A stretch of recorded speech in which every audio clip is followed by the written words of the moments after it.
Republican budget would cut the whole thing entirely. If something's working, why would we get rid of it? We should invest in it. Which is why today I announced nearly $500 million in new public and private investment for American manufacturing. And that includes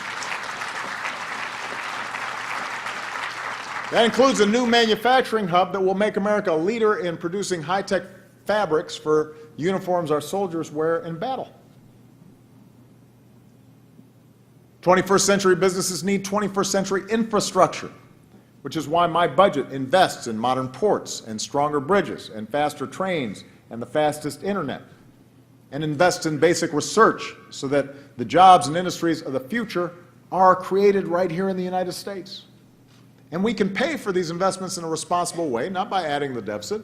We just need to cut wasteful loopholes and ask those at the very top to pay their fair share and reform our tax code to make our businesses more competitive. And we can keep our exports and protect our workers with a strong new trade deal, first in Asia, then in Europe, that aren't just free but are also fair. I've had a lot of conversations with the delegation from Ohio about this, because here in Ohio, you saw firsthand a lot of past trade deals didn't always live up to the hype. And that's why the trade deal I'm negotiating now, the Trans-Pacific Partnership, would reform NAFTA with higher labor standards, higher environmental standards, new tools to hold countries accountable, would focus on the impact it's having on American workers, and would make sure that the rules of the 21st century economy in some of the largest markets in the world aren't written by China. They need to be written by the United States of America, and that's what this does. So, helping hardworking families make ends meet, giving them the tools they need for a new economy, revving the engines of growth and competitiveness. That's what middle-class economics offers. That's where America needs to go. If we make these investments in ourselves and our prosperity and our future, this economy is not just going to be stronger a year from now or 5 years from now, it'll be stronger for decades. And it falls upon us now. Remember those words of FDR. It falls upon us now to say whether the chapters that are to come will tell a story of retreat or a story of continued advance. I believe in continued advance. The challenges that this generation of Americans has faced, they're less dire than those that the greatest generation endured. But we've got the same will, we've got the same drive, we've got the same innate optimism required to shape another American century. We know what works. We know what we have to do. We've just got to put aside the stale and outmoded debates, reject failed policies, embrace the policies that we know work, embrace the promise of the future. And we're not just going to then move forward, we're going to write the next great chapter of our continued advance in this living book of democracy. All right. Thank you, Cleveland. God bless you. Let's take some questions. Come on.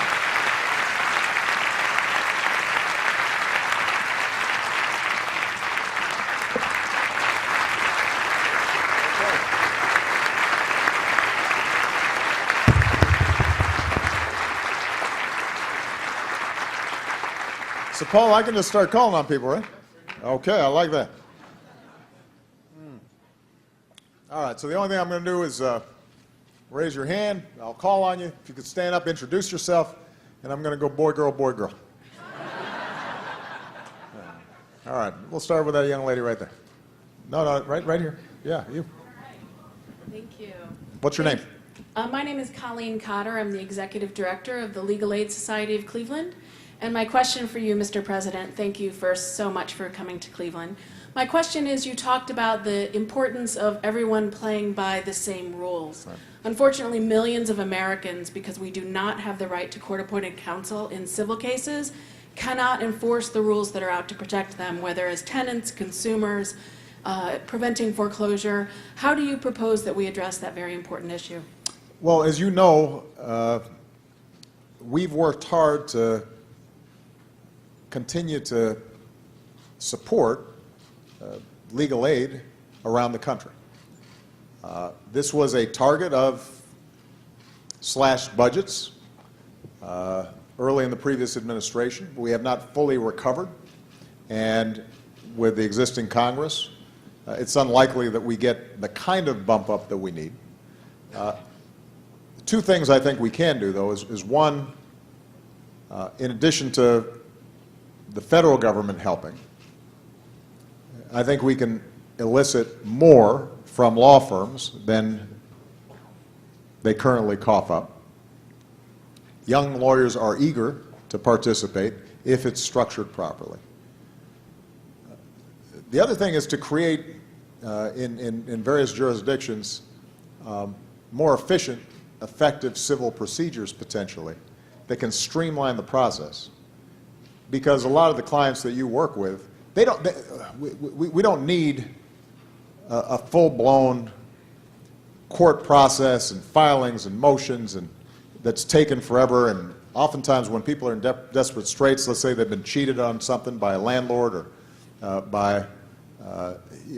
bought a product and it turned out to be faulty and they're trying to get some relief, they can't necessarily afford some lengthy process. And your office should be reserved for the toughest cases.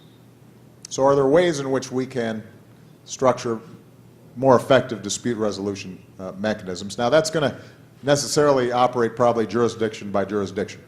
But some jurisdictions have come up with some creative ways to fill the holes that arose as a consequence of the legal aid cuts that took place a long time ago. And what we should do is highlight those best practices, see if we can get them duplicated across the board.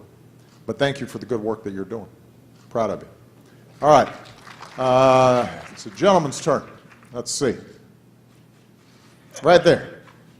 You, yeah. Nice looking bow tie. Thank you. You're welcome. My name is Greg Hutchins. I'm the superintendent in Shaker Heights City Schools. You visited us twice already. It's a great school system.